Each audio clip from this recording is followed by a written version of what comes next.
जो आपको जानते हो, जिनको आप भली भांति जानते हो, जिनके पास जाकर आप सुख दुख पता कर सकते हो, सुख दुख बांट सकते हो, जिनके चरणों की सेवा कर कर, जिनके चरणों की रंज को आप मस्तक पर धारण कर सकते हो, उनको गुरु मानो।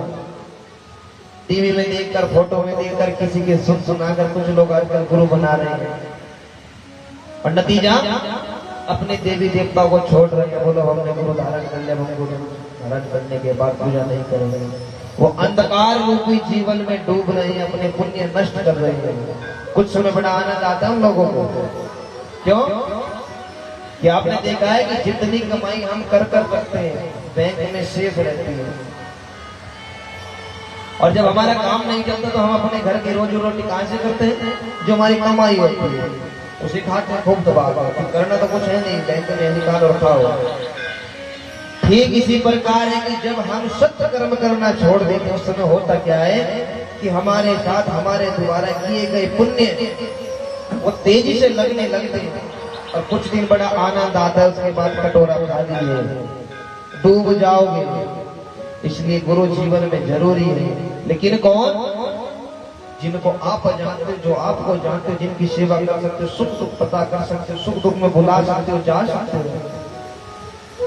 और इसका एक कारण और भी है।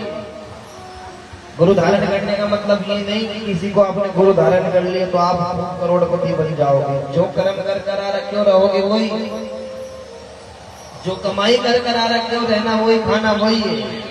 लेकिन गुरु जीवन जीना सिखाया करते हैं, सुख दुख से निपटने की क्षमता दिया करते हैं। आएगा तो है, आएगा तो है। अब आजकल लोग गुरु कैसे धारण करने लगे, तुम्हारे हित में बताना तो नहीं चाहते। कलाकार आया मेरे पास रोटी का, पिछली गुरु पूर्णिमा से 3 महीने पहले काम वाम बंद थे, कोई काम नहीं चल रहा। भगवती की लीला हुई, वो जमीन बेचने वाला काम होता है, उसमें उनकी कोई कमीशन बन गई 30, 40, 50 हजार रुपया और खूब फाट आ गया। दूसरे हफ्ते ही बोला गुरुदेव प्रणाम महाराज, फलाना ढिमकाना। क्या हो गया? महाराज जब शायद खूब मजे आ रहे, बस आप ही हो सब कुछ, माता पिता तुम मेरे, सब कुछ तुम। अब रोज आते हैं, समझ में आए। कुछ दिन बाद भगवती की कृपा से फिर एक डील हो गई, फिर पैसे आया। बोलो अब तो सब कुछ आप ही हो, अब तुम्हें छोड़ के जाने वाला नहीं। कुछ दिन बाद गुरु पूर्णिमा ही सबसे पहले बैठा हुआ फल का टोकरा लेकर अपने यहाँ की बात खूब समझाया। बोलो किसी की शकल सूरत को देखकर, किसी के रंग रूप